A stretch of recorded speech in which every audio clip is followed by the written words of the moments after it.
नमस्कार मित्रों, आप सभी लोगों का संसार मानस पर बहुत बहुत स्वागत है। जो लोग इस चैनल पर पहली बार आए हैं इसे सब्सक्राइब ज़रूर कर लें। आज वर्ष का 2024 का पहला शनि प्रदोष व्रत है और आज 6 अप्रैल है। शुरू करते हैं आज की कथा। शनिवार के दिन जो प्रदोष व्रत पड़ता है उसे शनि प्रदोष व्रत कहते हैं। धर्मशास्त्रों में प्रदोष व्रत को बहुत ही फलदायी माना गया है। कहते हैं कि इस दिन यदि प्रदोष काल में भगवान शिव का विधि विधान से पूजन कर लिया जाए तो उसके सभी विघ्न दूर हो जाते हैं। पौराणिक कथाओं के अनुसार प्राचीन काल में एक नगर में एक विधवा ब्राह्मणी रहा करती थी। पति की मृत्यु के बाद उसके पास लालन पालन करने का कोई साधन नहीं था, इसीलिए वह भिक्षा मांगकर अपना जीवन व्यतीत कर रही थी। रोजाना की तरह एक दिन जब वह भिक्षा मांगकर वापस अपने घर की ओर लौट रही थी तो उसे रास्ते में 2 बालक दिखे जो कि अकेले थे और अपना रास्ता भटक गए थे। ब्राह्मणी दोनों बालकों को अपने साथ ले आई और पालन पोषण करने लगी। जब वे बालक बड़े हो गए तो ब्राह्मणी उन्हें लेकर ऋषि शांडिल्य के आश्रम गई।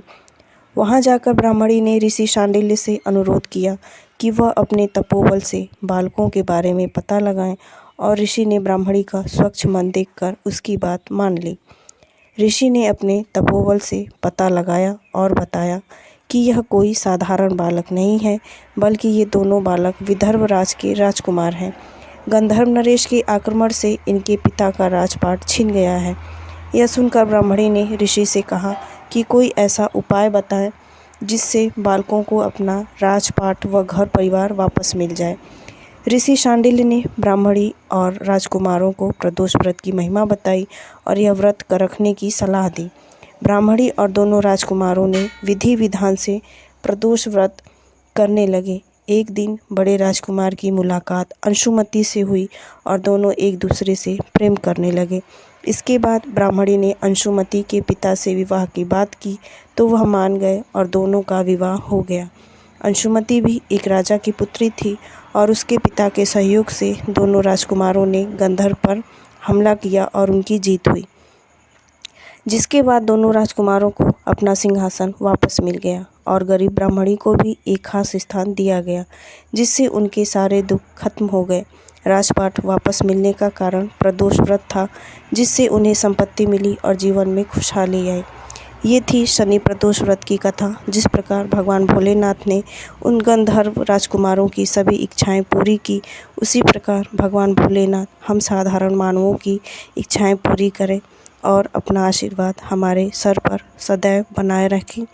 प्रदोष व्रत की महिमा इसी तरह से आप जान सकते हैं कि बड़े से बड़े साधना महाशिवरात्रि अर्थात प्रदोष के समय ही की जाती है।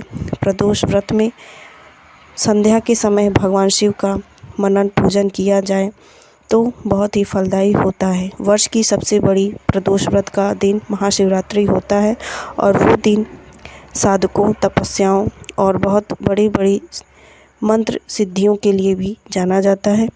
तो उम्मीद करते हैं कि आपको शनि प्रदोष व्रत की ये कथा पसंद आई होगी। इस चैनल को सब्सक्राइब करें और ज़्यादा से ज़्यादा लोगों के पास शेयर करें। बने रहें इस चैनल पर। मिलते हैं अगली वीडियो में नई कथा के साथ।